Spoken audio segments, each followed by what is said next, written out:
Shalom sahabat inspirasi.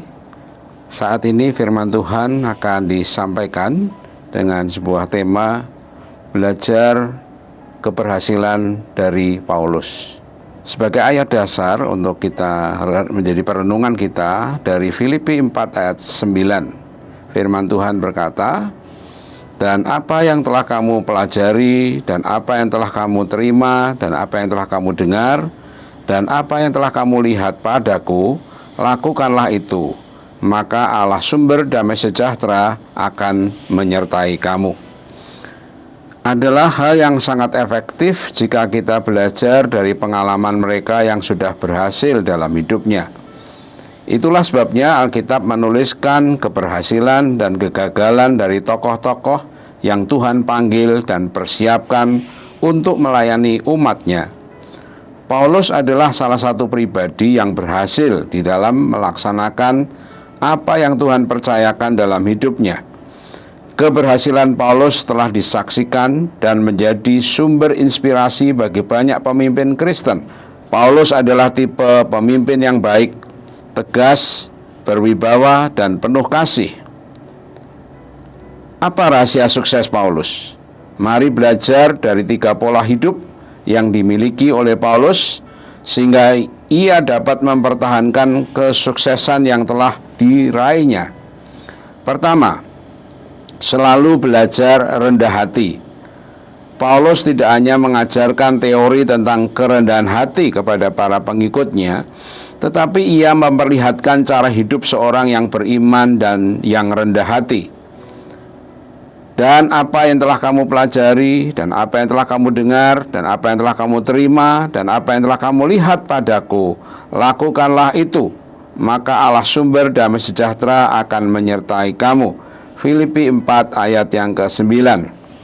Kedua, bersungguh hati dalam mengerjakan segala sesuatu. Ketika berkhotbah, ia mempersiapkan segala sesuatu dengan baik. Ketika ia bekerja sebagai tukang kemah, maka ia mengerjakannya dengan serius. Suatu kali Paulus mengatakan kepada jemaat di Roma bahwa ia selalu bersungguh hati untuk melayani jemaat yang Tuhan percayakan untuk dilayaninya. Karena Allah yang kulayani dengan segenap hatiku dalam pemberitaan Injil anaknya adalah saksiku bahwa dalam doaku aku selalu mengingat kamu. Roma pasal yang pertama ayat yang ke-9. Ketiga, tetap semangat ketika menghadapi tantangan hidup. Dari tulisan-tulisan dan tindakan-tindakan Paulus, kita dapat segera mengetahui bahwa Paulus adalah seorang yang antusias. Antusiasme membuat Paulus tidak menunda-nunda pekerjaan dan tidak gentar menghadapi tantangan hidup seberat apapun. Persoalan baginya bukan merupakan hambatan, tapi justru menjadi pemacu semangat baginya untuk mewujudkan visi yang Tuhan taruh dalam hatinya. Bahkan Paulus tidak menghiraukan nyawanya ketika ia tahu akan berhadapan dengan suatu rintangan yang menghalangi langkahnya untuk mencapai visi Tuhan dalam hidupnya. Tetapi aku tidak menghiraukan nyawaku sedikit pun, asal saja aku dapat mencapai garis akhir dan menyelesaikan pelayanan yang ditugaskan oleh Tuhan Yesus kepadaku untuk memberi kesaksian tentang Injil kasih karunia Allah.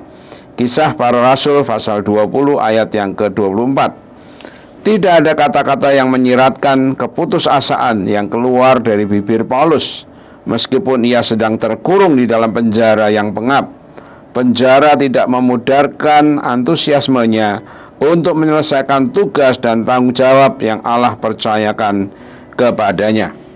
Kata inspirasi hari ini, rendah hati, kesungguhan, dan antusiasme adalah anak-anak tangga mencapai kesuksesan. Shalom, Tuhan Yesus memberkati. Amin.